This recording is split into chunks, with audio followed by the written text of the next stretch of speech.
Fala pessoal, tudo bem com vocês? Estamos aqui para mais um episódio do Desafiador Cast. E hoje muito especial, com uma convidada especial. Só estava vindo cueca aqui nesse podcast. Chegou a hora da gente ter a presença feminina e liderança feminina aqui.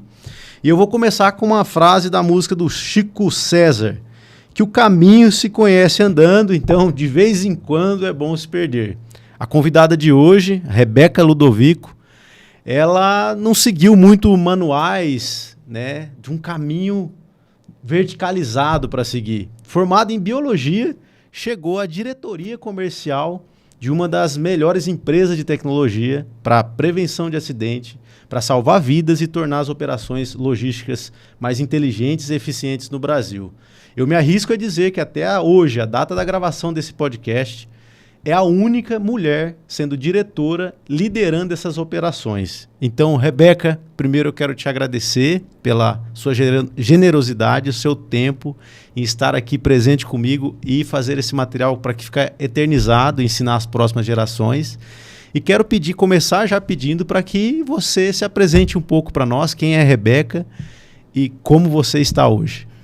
Primeiro, muito obrigada, Diego. Fiquei super feliz pelo convite. Já assisti os primeiros episódios e, como eu compartilhei contigo, né, gostei muito da sua ideia de trazer trajetórias reais para o podcast. E me conectei muito com as histórias que todo mundo já compartilhou aqui. E, para mim, é um prazer contar um pouco da minha história também, porque a gente tem essa missão, né, de transformar a realidade que está ao nosso redor. Então, como você trouxe, né, hoje eu sou diretora de mercado da PS, mas o início foi bastante diferente, né? Hoje tem pessoas que trabalham comigo que nem sabem, mas que a minha primeira formação é de ciências biológicas. Então, é bastante improvável, né? Mas, contando um pouquinho do início, né, foram dois fatores principais que me motivaram a cursar ciências biológicas. O primeiro deles foi um professor que me inspirava muito, porque ele era muito apaixonado pelo que ele fazia. E isso me ensinou sobre como as pessoas que realmente são apaixonadas pelo que fazem, movem as pessoas. Legal. E o segundo é que eu sempre tive muito forte o fato de querer trabalhar com algo que tivesse conectado com a minha missão. Legal. Tinha que ser algo que fizesse sentido. Verdadeiramente. E eu enxerguei em ciências biológicas a possibilidade de trabalhar com pesquisa científica. E, na época, eu queria muito trabalhar com desenvolvimento de vacinas para buscar cura, salvar vidas. Então, desde o início, isso era algo que me movia. Só que no decorrer da graduação, né, e trabalhando um tempo dentro da academia, eu entendi que esse habitat não se conectava tanto com o meu estilo de vida. Porque eu admiro muito profissionais que seguem a carreira acadêmica, mas eu me sentia muito sozinha.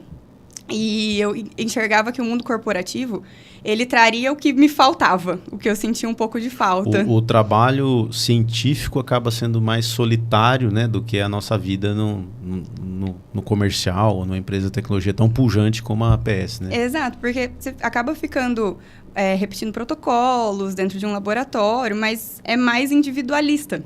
Sim, sim. E eu sentia falta dessa troca, de ter pessoas ao redor, de ouvir pessoas com perspectivas diferentes também. Então, eu percebi que para seguir adiante eu precisava me encaixar, porque as pessoas têm que estar no lugar certo. Encontrar o seu espaço, né? Sim. E aí foi aí que eu comecei a buscar outras oportunidades fora... De trabalho, né? De trabalho fora da área, né? Porque acabou que eu me movi mais pela perspectiva do ambiente corporativo mesmo. Legal. Ô Rê, uma coisa que eu peço sempre para os convidados aqui é que tenha um momento carteirada, né? As pessoas às vezes, não quero dar uma carteirada, mas você tem conseguido resultados assim fantásticos, né? Eu vou trazer um pouco dos aspectos da sua liderança, mas eu gostaria que você desse um momento carteirada até para o nosso público. 97% das pessoas que veem o conteúdo aqui do canal não são inscritos. Então, se você não é inscrito ainda, considere se inscrever no canal e seguir o conteúdo aqui.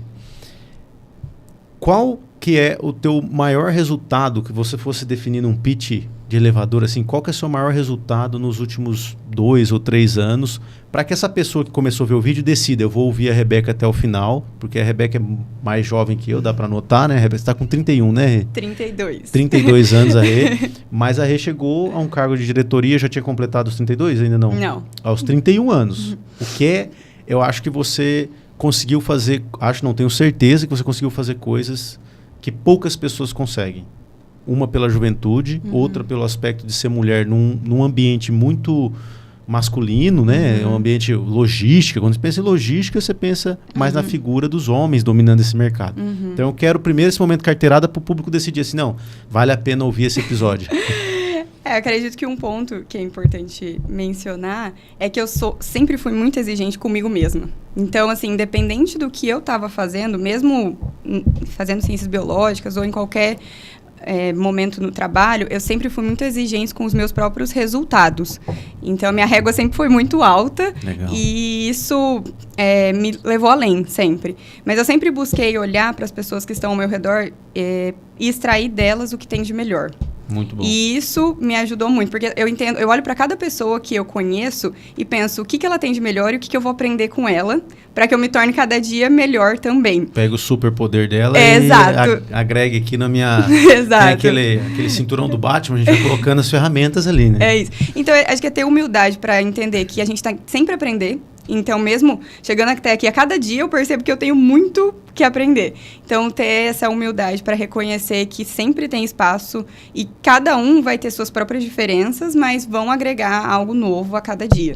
Que legal. Então, acho que é essa conexão de não deixar de olhar para resultados, ser muito exigente e olhar o que existe de melhor nas pessoas. Assim, acho que muito eu consigo bom. combinar E quando isso. A gente traz para feitos de números, eu sei que a gente não pode falar dos números tão abertamente, mas vamos falar em percentuais, que ninguém sabe da onde está indo e para onde vai, mas qual foi o impacto da sua liderança já nesses 2, 3 anos que você vem construindo isso, Rê?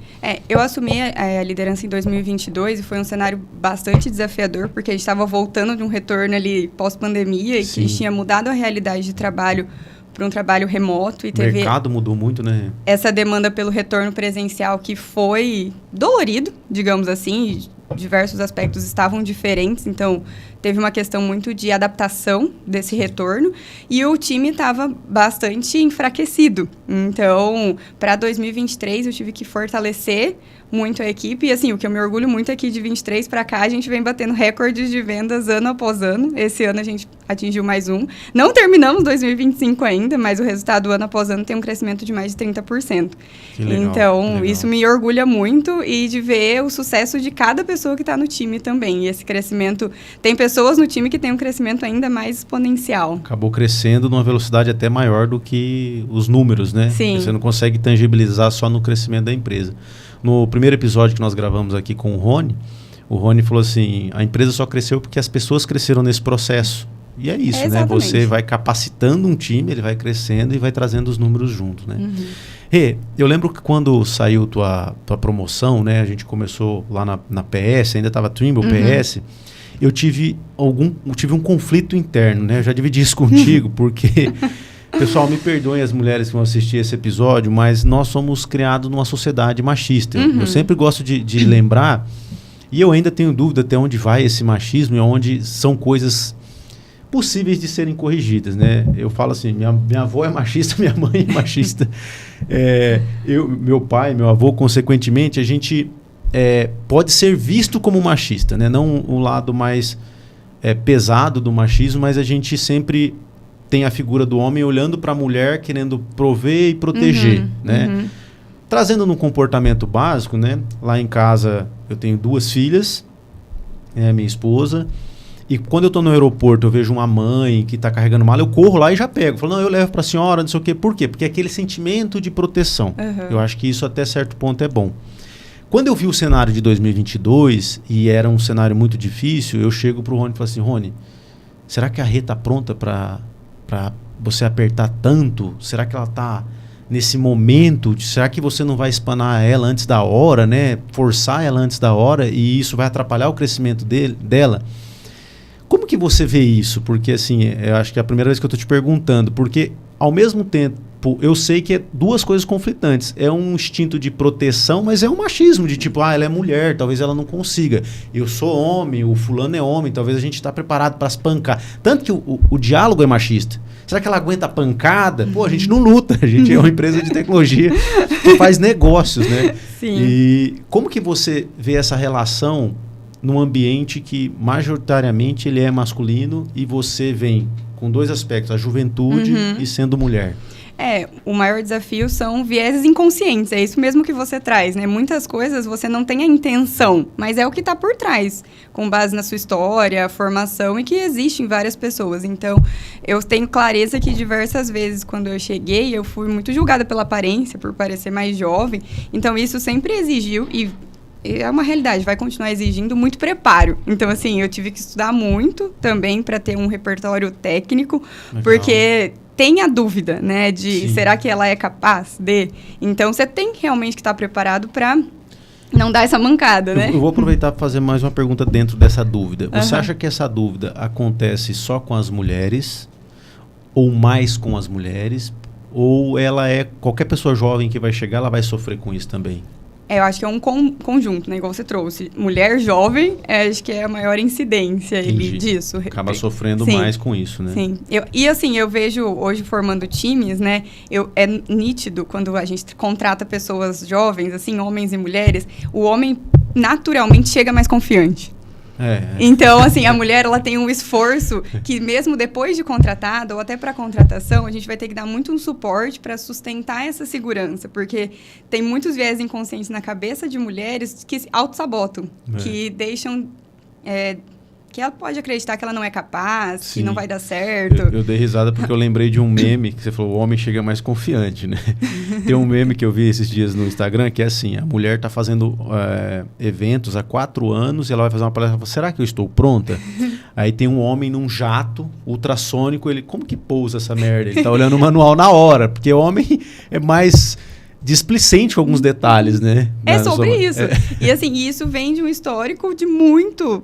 longa data, construído, né? Construído, e assim, a gente eu acho que o importante é ter consciência disso que isso e vai trabalhar acontecer, né? intencionalmente sabendo disso, sabe? Então, é questão de estudar, se preparar, e quando essa questão de autossabotagem vir à mente, a gente tem que saber lidar com isso e controlar esses aspectos também. Legal. Então, para mim, essa é a principal dica, assim. Muito bom, muito bom. E eu lembro também, o dia que você chegou na empresa, eu tenho uma coisa com a minha memória, que eu falo que aquilo que eu não esqueço tem um motivo. Então, eu vou ter mais alguns episódios de pessoas que eu não falava há anos e a pessoa fala, nossa, que legal que você lembrou de mim. Eu falei, eu nunca te esqueci. Só estava esperando o momento certo para a gente retomar essa conversa, né? Eu lembro o dia que você chega na empresa, você tinha 23, 24? 24. 24 anos, né? Eu já estava lá há algum tempo. E eu lembro das nossas caminhadas ali na Santos Dumont, falando dos desafios do começo dessa carreira. Eu lembro de uma fala sua assim, o Rony falou para eu vir para cá para ganhar dinheiro, estou esperando essa hora. Eu lembro muito. Eu lembro como se fosse hoje. Então, de alguma forma, eu sabia que essa conversa ia acontecer. Eu queria que você contasse um pouco, porque você vem lá do Cowork, né? Do Juntos. Eu posso estar errado na história, mas eu lembro que o Giovanni estava fazendo alguns trabalhos conjuntos, foi lá fazer palestra e tudo. E nós achamos esse talento lá, né? Eu não sei se foi ele, quem que foi. E você sai do Cowork e vem para o Universo de Tecnologia. Completando a pergunta, porque eu quero que faça muito sentido para quem está ouvindo. Hoje eu vejo muitos jovens na faixa de 20 e poucos anos que já vê a vida como terra arrasada. Nada deu certo para mim, eu me formei em outra área, aí não deu certo, eu vim para a área de tecnologia, comecei como BDR, minha vida é uma desgraça, o SDR, aí começa a se medicar, tem uma vida toda desregrada e acha que acabou. E com 20 e poucos anos a gente está aprendendo a viver ainda, né? Então eu queria que você falasse um pouco como foi essa transição para você e como você faz para acelerar esse crescimento nesses últimos 7 anos. Legal. Como eu compartilhei, né, me formei em ciências biológicas, mas entendi que o ambiente acadêmico não faria tanto sentido. Então, comecei a buscar oportunidades no mercado de trabalho. O primeiro local que eu trabalhei foi o Juntos, fora da área, assim, né? E foi um ambiente muito bacana, porque tinha muitos empreendedores, muitas empresas de tecnologia, então abriu minha perspectiva para outras áreas também. E eu conheci, sem querer, né, a Veltec através do Giovanni, que deixou um cartão comigo lá. Não fazia ideia do que era telemetria quando pesquisei sobre a empresa. E quando eu entrei assim, como eu trouxe, com muita humildade. Meu salário era muito baixo e não fazia ideia do quão difícil era vender o que a gente precisava vender. E então, assim, eu entendi, assim, sou muito pequena aqui, vou ter que estudar muito, mas como eu trouxe, com muita humildade, sempre observando o que as pessoas tinham de melhor, aqueles que estavam vendendo, já estavam performando, qual que foi o caminho trilhado. Legal. Né? E, assim, sempre buscar metodologias, porque isso eu trago do que eu aprendi também na época de universidade. Processo científico. Tudo tem um método. Exato. E vendas, muitas pessoas vêm pensando que é um jeitinho que consegue entregar resultado, mas quando a gente fala de vendas complexas, principalmente com o que a gente trabalha, é muito uma metodologia. Exato. Então, conheci a metodologia desafiadora, também fiquei apaixonada, mas entendi que ali tinha um caminho, que eu já tinha alguns aspectos, por exemplo, a questão de ensinar já vinha muito forte, que é um dos aspectos muito importantes, mas tinha muitos outros comportamentos que eu precisava aprender.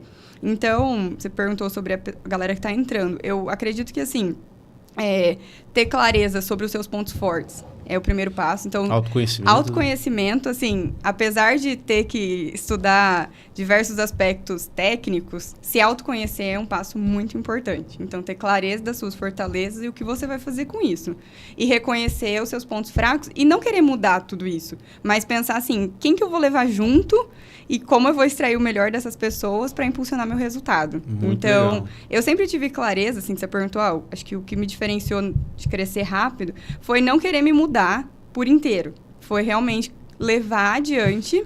Como no método científico, fasear esse crescimento, sim, né? E levar pessoas junto comigo também. Reconhecer que juntos a gente vai entregar um resultado cada vez maior. É legal, tem uma frase do Steve Jobs que ele fala que você só vai entender sua vida quando você olhar para trás e começar a conectar os pontos. Total. Na nossa conversa aqui, eu começo a conectar os pontos. Por que a Rebeca lida tão bem com projetos complexos? Porque ela traz o lado cientista, das ciências biológicas. Então, método. Tá, beleza. Porque normalmente o time de vendas chega para você, tá com um grande problema aqui, estourou não sei o quê. Eu nunca vi você, a gente trabalha mais à distância, mas eu nunca vi você entrar nessa pira da ansiedade. Você, ok, como a gente resolve?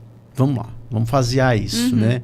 E esse é um aspecto legal porque deixa a liderança mais leve, né? Ela acaba ficando mais leve. Eu quero ainda trazendo um pouco da sua trajetória, eu lembro também, quando aconteceu a tua promoção, eu falei para você, eu fico muito feliz de ver uma pessoa que veio da onde você vem chegando a isso, a um cargo de diretoria. Porque até pouco tempo atrás a gente só via o filho do diretor se tornar diretor, o filho da empresa tal, né? Eu conheci pessoas ao longo da vida que o cara tinha 25 anos, tinha feito mestrado na França, estudado na Itália, não sei o quê, e eu lembro de um caso específico que eu falei assim, cara, porque na CLT fala isso. Ele, o que é CLT? Eu falei, entendi, esse cara tem muito currículo e pouca vivência, né? E você é uma pessoa que veio de baixo e construiu, e o Ciência Sem Fronteira, que foi um programa do governo federal, te ajudou nisso. Eu queria que você falasse um pouco como que isso apoiou na sua carreira. Eu vejo com grande impacto e queria que você compartilhasse um pouco com o pessoal como foi essa experiência. Eu fui bolsista no último ano que eu estava na graduação e esse programa foi o que me deu abertura para ter coragem para buscar algo novo. Legal. Porque quando você vive pela primeira vez fora do país, foi a primeira vez que eu tive acesso, né, contato com tanta ambiguidade. E com uma diversidade cultural muito grande, de entender que Você o mundo... fez o Ciência Sem Fronteira na Irlanda? Foi na Irlanda. Eu morei em Waterford, uma cidade pequena, de 2014 a 2015. Que legal. E conheci pessoas de diversas culturas e sempre com esse olhar também de... Sou muito pequena, né? Esse mundo é enorme e tem muitas pessoas ao redor me ensinando algo novo e existem diversas formas de chegar em resultados, né? E aí eu conheci trajetórias muito distintas também e foi o que me deu coragem para seguir buscando algo maior, mas, como eu disse, sempre conectado com o meu propósito, assim, de transformar a realidade ao meu redor. Transformar o ambiente. E, tecnicamente, como que o Ciência Sem Fronteiras já te deu muita soft skill, né? Lidar com ambiguidade, gente, não é fácil. Então, lidar com cenários ambíguos, é muito difícil, porque você só tem a incerteza e tem que organizar isso, né? Como o Ciência Sem Fronteira, além de você ter um inglês muito elogiado, você fluente, né? Como mais te capacitou nas suas hard skills o Ciência Sem Fronteiras? Acho que o importante desse programa foi também mostrar que existem diferentes formas de aprender e de ensinar. Porque aqui no Brasil acaba que as metodologias se repetem. Sim. Então, lá tinha muito aspecto de experimentação. Legal. Então, de você validar diferentes hipóteses antes de estudar só a teoria. Então, isso foi importante, assim, também. E, conectando com o aspecto de negociação, a gente tem que validar muitas hipóteses também, né? Em cada negociação, são vários aspectos que você revisa hipóteses, testa hipóteses. Então, sempre busco replicar isso também. Nunca tem um pensamento fixo, né? Você sempre vai pensando que existe várias formas de chegar no resultado, que também não é uma coisa simples, né? Por exemplo, esse dia eu estava ouvindo um podcast do Walter Longo, que eu adoro, eu acho ele inteligente demais, sempre aprendo. E ele fala assim que quanto mais tempo a gente passa no mercado, mais risco a gente corre, porque a gente começa a ver o mundo só com aquele olhar e com o sucesso passado. Então é um exercício de não se apegar tanto às receitas do passado, né? O que nos trouxe até aqui não vai nos levar até o próximo passo, Isso. né? Sempre olhando nessa Leu perspectiva. Leu esse livro? Ainda não. O Rony já me recomendou ele algumas vezes. Ele é muito bom. Ele já me recomendou algumas vezes, mas eu ainda não li. E qual que foi o ponto de maior inflexão, Rê, para você, no momento que você era uma consultora de vendas, estava ali com seus pares e de repente você começa a assumir desafios, primeiro para desenvolver lá junto com o Castoldi o México, depois abrir outros países e daqui a pouco aqueles que eram seus pares começam a ser seus liderados. Como que foi essa transformação para você?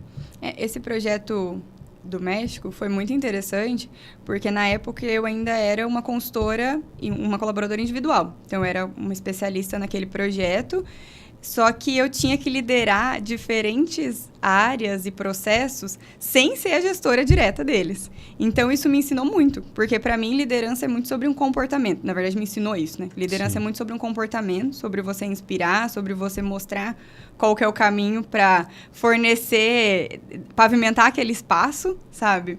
E então, quando eu tive esse período de uma liderança indireta, mas para mover por um resultado que foi de muito sucesso também, isso me deu muita força e me ensinou que não é com autoridade que eu ia conquistar a minha equipe. Era com muita conexão e muita empatia. Legal. Também. Então, isso foi combustível para o que viria em seguida. Você desenvolveu isso no momento que não tinha liderança direta e tinha que mover as engrenagens. Exato. Né? E se você fosse ensinar alguém como fazer isso? Como você ensinaria? Se conecte com as pessoas, entenda onde elas querem chegar. Isso é super importante. Legal. Porque quando a pessoa entende, e eu tenho um compromisso muito forte com o sucesso de cada pessoa da minha equipe. Legal. E aí, quando as pessoas reconhecem e enxergam isso em você, a meta deixa de ser uma questão numérica ou uma pressão externa e vira um compromisso mútuo. Exato. Então, todo mundo está em prol daquela causa, né? Não é a meta da Rebeca, não é a meta da Platform Size, é a meta como que aquele número move também o ponteiro da sua vida para que você alcance seus sonhos, né? E o que cada um vai conquistar com isso, né? E é muito legal ver esse crescimento, então, ver pessoas conquistando seus sonhos individuais, né? E tem pessoas que são questão familiar muito forte, Sim. Outras questões que são... E normalmente, como que na sua visão, né? Como que um líder deve fazer isso no dia a dia, Rebeca? Como que ele consegue manter, né, o time próximo numa agenda que é sempre muito lotada? Querendo ou não, nós estamos sempre olhando para o número, né? A gente tem que olhar para o número porque eu vejo que às vezes os mais jovens falam, eu sou só um número. Eu falo, gente, deixa eu explicar uma coisinha aqui para vocês. O tio vai explicar. O tio tá mais velho, a barba já está branqueando. Quando você nasce, você já sai com o número do hospital. Você tem um CPF, você tem um número lá de nascimento. E os números vão te acompanhar a vida inteira. Eu tenho uma frase famosa, eu até ganhei um presente muito querido esses dias de um cliente, que eu falo que os números contam a história. É impossível uma pessoa estar com muito sobrepeso e ela fala, não, minha saúde é maravilhosa. Eu falo, cara, peraí. Os números vão contar uma história. Você sobe na balança, conta história, você faz um exame de sangue, conta outra história. Então, a gente sempre vai olhar para o número. Mas como você disse no seu estilo de liderança, eu preciso conectar as pessoas a esse número. Como que um líder deve fazer isso no dia a dia, para não perder o número de vista, mostrar para o seu liderado que não é sessão terapia, porque senão não é todo mundo que tem a mesma maturidade, ele vai chegar e descarregar um monte de problema da vida dele para você, e você, meu Deus do céu, tem a meta para entregar, e ele não está se conectando com a coisa aqui. Como que faz isso no dia a dia? É ponto que é importante, igual eu trouxe, né? A exigência pelo resultado. Então, o compromisso que aquela entrega, ela tem que ser entregue, e aí a gente vai pensar junto assim, qual que vai ser o caminho que a gente vai trilhar para chegar. Então, como que a gente vai junto ter ferramentas para atingir esse resultado. Só que um ponto importante que você perguntou, muito sobre o dia a dia, né? Para mim, um ponto importante na liderança que tem que ser aplicado diariamente é presença. Presença consciente mesmo. Porque a gente tem muitas distrações. Inclusive, a galera que está entrando, mas isso muito da liderança também. Sim. De enquanto você está numa conversa, num momento importante com o seu time, você está mexendo no celular, está pensando em outros aspectos, e isso você perde muito. Então, eu vejo como uma falta de respeito até. E então, assim, essa troca de presença tem que ser mútua. Sabe? E assim, até uma vez eu vi uma analogia do Murilo Gun, que é um cara que eu admiro muito também, que quando eu contei para ele o que eu vendia, né, como eu trabalhava, ele falou assim, nossa, que legal, vocês monitoram a presença consciente do motorista dentro da cabine. Porque na ausência de presença, o acidente acontece. Que legal. Então, quando ele se distrai, porque ele pega o celular, ou quando ele tem uma fadiga, o acidente acontece. Só que na liderança, isso acontece também. O tempo todo, né? Quando você não está presente ali, está disperso em outra coisa, tem coisas que vão acontecer com o seu time que também vão se perder. Ô Rei, como tá difícil isso, cara? Como tá difícil essa questão da presença.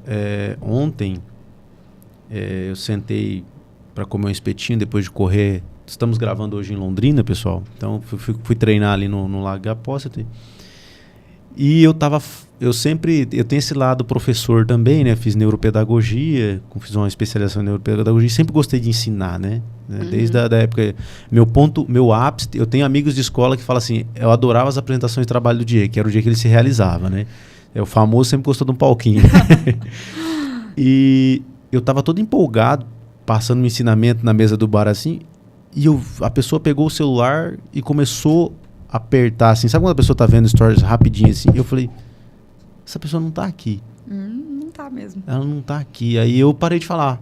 Parei de falar. E tem sido difícil essa gestão com nós mesmos, porque a gente está sempre construindo coisas, né? E querendo progredir. Mas no meu caso, que tenho 3 filhos, eu tenho que fazer esforço para estar presente. Quais ferramentas você tem adotado para fazer o time estar presente? Porque muitas reuniões são remotas, e aí você não controla o ambiente da casa ou do escritório, o que ele está olhando, fecha a câmera. Como que você tem feito isso no dia a dia? Acho que primeiro é partir de você, né? Então, assim, como eu trouxe aqui, eu acho que em relação à liderança, é importante sempre você ser uma referência desse aspecto. Legal. Então, sempre câmera aberta, não ficar trocando de tela, que são premissas meio que básicas, assim. Mas eu sempre busco trazer para o time, Diego, que, assim, o quanto você se entrega, o quanto você recebe. Então, se você não está se entregando verdadeiramente àquele momento, você também não vai receber e não vai mover para um próximo passo. Então, tem pessoas que até ficam trazendo assim, não consigo alcançar o que eu quero. Mas você está se entregando verdadeiramente nos momentos que são necessários? Você está fazendo o que precisa ser feito também, né? Então, eu tento trazer muito esse aspecto. Na minha mesa, você lembra, no outro escritório, tinha o Faz o Teu. Né, que era uma plaquinha que muita gente olhava e achava até, não entendia, ou achava algo pouco agressivo, mas não é com esse intuito. Mas é isso mesmo, faz o teu. É com o intuito de, assim, se você quer algo, você tem que partir de você. Se você ficar assim, tá tendo guerra em tal lugar, mas assim, como tá as suas relações próximas a você? Então, tudo que você busca tem que partir de você como um exemplo também, para que você conquiste e transforme o ambiente ao seu redor, sabe? Então, eu conecto muito isso. Concordo bastante, porque eu vejo pessoas que estão começando na carreira comercial, mas eu não sei fazer isso. Aí eu sempre retorno com a pergunta, quanto tempo você se dedica depois do trabalho a estudar para fazer melhor isso? Porque você está se tornando um especialista na vida da Virgínia, do Vinícius Júnior, do Zé Felipe, da Ana Castela. Isso está agregando o que na sua vida quando você fica nas redes sociais tanto tempo? Né? Então, se você não ler, se você não estudar, não vai rolar. Esses dias, 2 semanas atrás, eu corri uma meia maratona e mandei no grupo da família, daí minha irmã falou, pô, do nada o cara mete uma meia maratona. Eu falei, do nada eu corro há 15 anos. Então, assim, todos os dias eu tô pronto para isso. Então, não existe milagre, né? Qualquer atleta, eu tenho falado que nas palestras e treinamentos que um vendedor é um atleta de alta performance. Porque você não pode depender de motivação ou de felicidade ou de, não, eu tô feliz, eu tô triste para fazer o que eu preciso fazer, né? Como que você faz isso no dia a dia também? Como que você blinda? Por exemplo, eu não assisto notícia. É lógico, tem notícia que pula na sua cara. Né? Então, assim, é natural eu saber que o Bolsonaro está preso hoje. É natural eu saber que o Moraes foi revogado lá, aquela lei Majestic que o Trump tinha colocado no Moraes. Porque alguém vai vir te falar. Você vai ver em alguma coisa. Como que você faz para fazer essa gestão de presença e gestão emocional? É muito forte com o que você sempre traz e vejo um comum que a gente tem, que é a questão de disciplina. Então, não é só igual você trouxe, né? Quando a gente está bem ou quando o ambiente todo está preparado para aquilo. Não, tem que fazer, tem que fazer. Então, se precisa correr uma maratona, você tem que correr diariamente com uma frequência para conseguir atingir esse resultado. E em questão de liderança também é muito sobre estudo. Então, estudar e aprender cada vez mais sobre pessoas, sobre perfis, o que está mudando em questões geracionais. E tem que ter um espaço de tempo para você estudar sobre isso também. Então, eu busco muito ler para entender. Gosto muito de temas relacionados à psicologia também. Legal. E é algo que me atrai. Então, vivo ouvindo podcasts, lendo aspectos relacionados a isso para entender cada vez mais e porque eu acho que é assim que a gente se desenvolve, né? Sim. E busco limitar tempo em redes sociais também, assim, sabe? Porque é o que você trouxe, realmente é algo que consome a gente. E se a gente não colocar um limite, a gente vai passar muitas horas ali. Exato. Eu tenho feito, o pessoal deu um nome que chama modo caverna hoje em dia, né? É uma metodologia, sei lá quem que desenvolveu, mas eu sempre fiz isso. Eu fico normalmente 6 meses fora da rede social. O pessoal, o Diego morreu, sumiu, o que está acontecendo? Hoje eu tenho a Grafo, a agência aqui de Londrina, que cuida da marca, então eu não preciso estar o tempo todo ali. Então eu saio, né? E normalmente o pessoal fala, nossa, o Diego não deve estar bem. Na verdade é quando eu estou mais produtivo, eu estou melhor, que eu saio das redes sociais para que eu consiga me integrar de corpo e alma naquele objetivo. Senão eu não consigo. A pessoa que falar para mim que consegue, é mentira. Isso tem um efeito muito nocivo. Primeiro para você, imagina na venda consultiva, que é o que a gente faz. Falar um pouquinho de metodologia de venda. Nossa venda é extremamente consultiva. Ela precisa conectar dados a uma narrativa, a um storytelling. Como alguém que não lê e que passa vendo vídeos de 30 segundos com pensamento fragmentado vai fazer isso? Não faz. Não faz. Não faz. Então, nós tivemos um treinamento recentemente com um time de vendas novo. Eu trouxe muito esse aspecto. Não existe milagre. Se vocês estão esperando a fórmula, você caiu no conto desses gurus de marketing, dos 7 dígitos em 7 dias, meu amigo.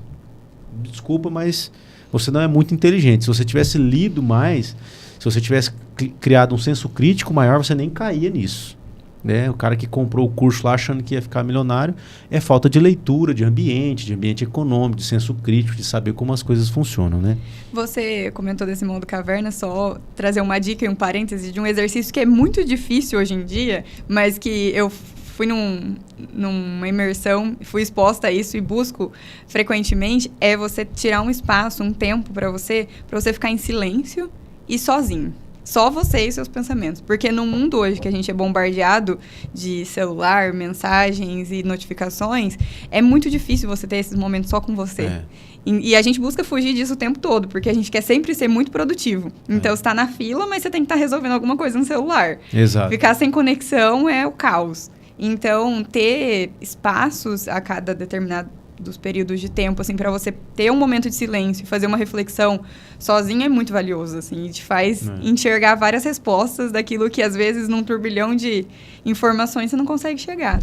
As melhores ideias que eu tenho é correndo. Então, o meu momento sozinho, eu falo que correr é um processo meditativo, em que você pode chegar no nirvana, principalmente por corridas longas, porque é um dos poucos momentos que sua mente, sua respiração e seu corpo se unem num propósito só.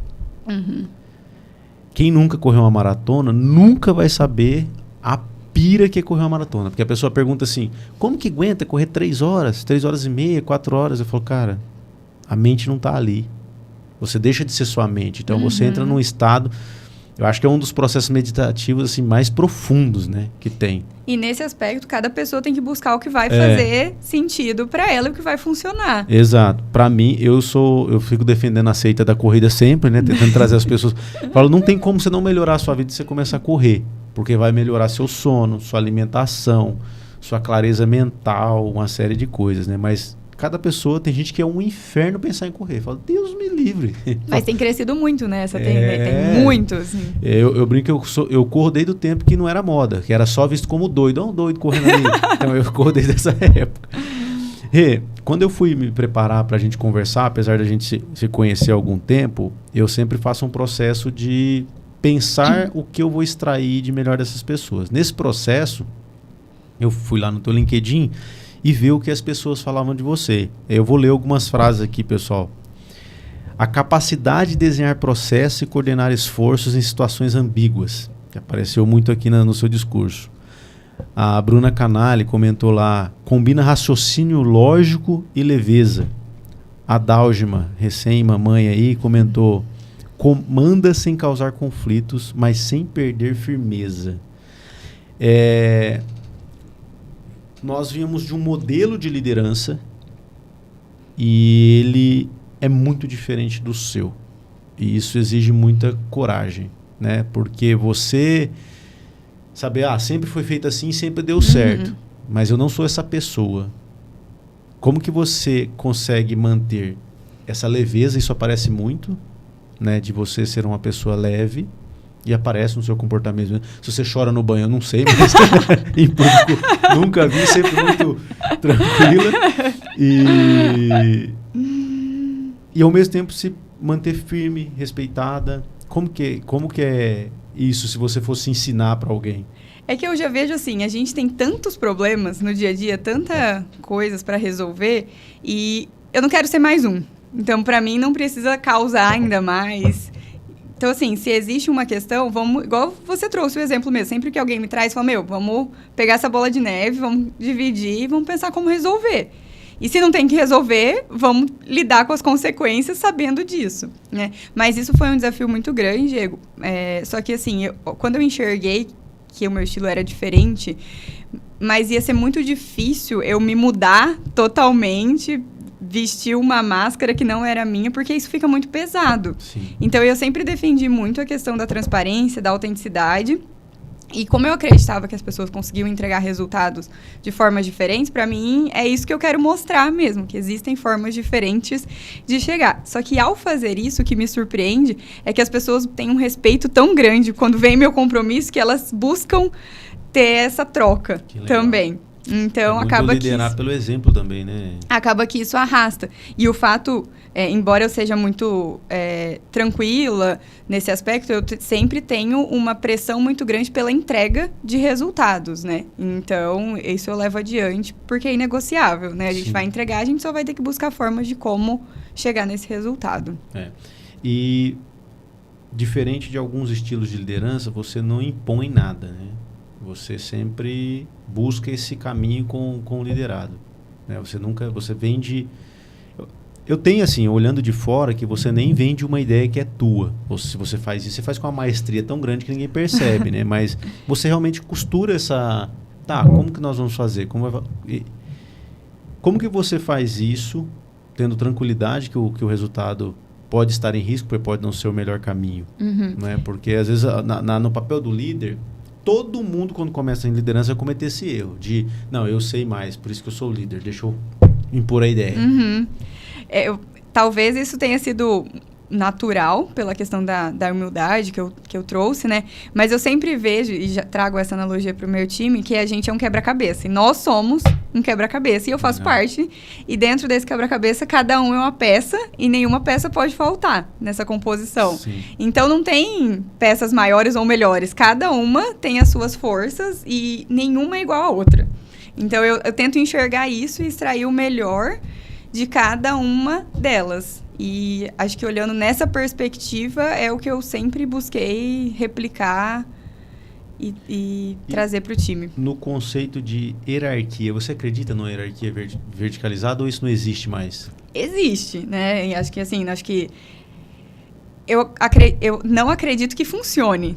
Entendi. Né? São dois aspectos diferentes, assim, mas nas companhias em geral ainda existem muitos aspectos nesse sentido e é um aspecto de autoridade também, né? Só que a longo prazo eu não acredito que se sustente, então por isso que eu busco formas diferentes. Ela gera mais desgaste, né? Totalmente. Voltando um pouco da sua trajetória e da minha, que elas se cruzam em algum momento, a gente já foi parceiro de trabalho no mesmo cargo, nós já fomos concorrentes. Eu tenho uma foto nossa junto, eu na com Fenatran. uniforme, na Fenatran, eu com o uniforme de outra empresa.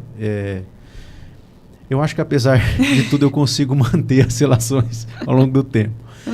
E logo quando eu volto, né, que aí eu volto já, quando a Trimble compra a Veltec eu saio, fico 3 anos como concorrente, volto e... Estava naquele cenário difícil, pós-pandemia, as rotinas comerciais tinham se perdido um pouco, o time um pouco disperso. E eu volto tentando ajudar da melhor forma possível para a gente estabelecer aquilo. E naquele aspecto ainda de ser homem, o homem aguenta pancada, o homem não sei o quê. Eu na conversa com o Rony, eu falei, Rony, cara, cuidado com a Rebeca. Cara, às vezes a gente perde de formar uma grande liderança, né? E o Rony sabia o que estava fazendo, né? Eu que estava preocupado demais. E ele vira para mim, eu tocar num tema sensível, mas ele vira para mim e fala assim, Diego, a Rebeca, o pai dela partiu tem pouco tempo e ela se manteve firme ali. Aquele dia, para mim, foi assim, caramba, a Rebeca é muito forte. Tipo, eu não sei se eu estaria tão forte quanto ela está. E me ensinou muito, a gente trocou algumas mensagens na época, né? Me ensinou muito isso porque eu falei, cara, não é porque ela se vê, né, como pequenininha, que ela é humilde, que ela, né, você relata isso, que se viu muito, que ela não é uma fortaleza que se adapta. Como que você passou por isso, que você estava no melhor momento da carreira e essas coisas a gente não controla? Queria que você contasse um pouco, porque tem gente que com problemas muito menores acha que o mundo vai acabar. Em 2022, eu comentei, foi quando eu assumi a gestão comercial, eu estava muito feliz profissionalmente, realizado nesse aspecto, mas é aquilo, né? A vida nunca é linear e foi realmente quando eu tive o período mais pesado de toda a minha vida que eu perdi o meu pai, que era um amor enorme, assim, e foi pela primeira vez que eu tive contato com o luto, e que me ensinou muito, assim, me ensinou que é um processo que a gente não consegue acelerar, nem controlar. Não é um processo que tem fim, começo, meio e fim. Você vai carregar ele para sempre junto com você, de diferentes formas. Só que, ao mesmo tempo, me ensinou que o que está ao seu redor, em diversos aspectos da vida, também não para esperar você se reconstruir e seguir adiante. Muito forte. Então, apesar de tudo, eu precisava continuar. E o meu pai queria, com certeza, que eu continuasse, sabe? Então, eu li muito sobre luto nessa época, assim, até foi engraçado, porque eu sempre li muito, só que depois da perda do meu pai, eu tive uma dificuldade tremenda em concentração. Eu não conseguia ler mais de um parágrafo, assim, depois eu li muito sobre isso e é normal, aspectos psicológicos mesmo que trazem essa dificuldade em concentração. Então, Sim. Coisas que você fazia normalmente, você não consegue mais. Falei, caramba, como que eu vou retomar? Como que eu vou fazer isso dar certo, né? E eu nunca tinha lido sobre luto, porque sabe aquela coisa, né? Um Sim. assunto que tipo, não quero, né? Não quer ter perto. Só que aí eu entrei num super foco sobre isso e li muito sobre luto e foi assim, 2 coisas que me ajudaram. Eu entender como era o processo, o que eu estava sentindo e a questão de autoconhecimento, reconhecer sentimento, aceitar. E me ajudou a voltar à questão do hábito da leitura também. Que legal. Então... Trouxe o aspecto do foco de novo, né? Sim. Porque através da literatura do luto, você recuperou o foco que você não estava conseguindo ter, porque você precisava mergulhar nisso, né? Porque era um assunto que na época era a minha vida, né? Era o que estava acontecendo e até hoje ainda é um aspecto que me traz muito interesse. saber mais, entender como as pessoas passam por isso. Sim. E só que me ajudou também a ter muito mais empatia sobre outras pessoas que estão vivendo situações semelhantes também. Né? É muito bom. Você já leu o livro A Morte, o Dia que Vale a Pena Ser Vivido? É lindo, né? Lindo. Eu me emocionei muito com esse livro. Eu dei ele de presente para minha tia, né? A tia da minha esposa, mas sou o sobrinho agregado, Alexandra, que o pai dela também estava passando por um momento já de partida. E é um livro muito bonito, né? Vai fugir totalmente do script aqui, mas as pessoas têm muita dificuldade de falar da morte e do luto. Eu noto porque eu sempre tive facilidade de falar e pesquisar sobre. Sempre tive esse interesse, porque sabendo que tem fim, acho que um ato que nós estamos fazendo aqui hoje é eternizar uma conversa para que as pessoas vejam ao longo do tempo, nossos filhos, nossos sobrinhos, parentes que vão vir, né? O Castaldi sempre fala, Diego, sempre vai estar chegando uma nova geração. Então a gente sempre vai ter o que ensinar, porque você concorda comigo que bons livros ajudam muito, mas nada ensina mais que a experiência, né? Exato. A experiência, ela fortalece o caráter, ela molda a gente, né? Exato. E esse livro também me ensinou muito porque ele traz sobre cuidados paliativos, né? Então, assim, que cuidado você tem, né? Porque muitas vezes a gente só olha enquanto tem vida, enquanto tem possibilidade. Não, e é muito além disso. Também. Ele é lindo, esse livro eu li, ele tem alguns anos e eu fiquei encantado, assim, tem alguns outros que eu quero ler sobre esse tema, mas ultimamente eu tenho focado mais aqui no Desafiador, não tenho conseguido. Mas assim, eu só quero reforçar de novo que eu admirei muito sua capacidade de resiliência. Na época, eu lembro do seu olhar, na época, e era um olhar aflito. Eu lembro assim que você estava aflita e eu ficava sentindo isso e pensava assim, como que eu ajudo sem ser invasivo? Porque eu sentia essa aflição. E aí eu sentia que ali a gente tinha um desafio grande também, né?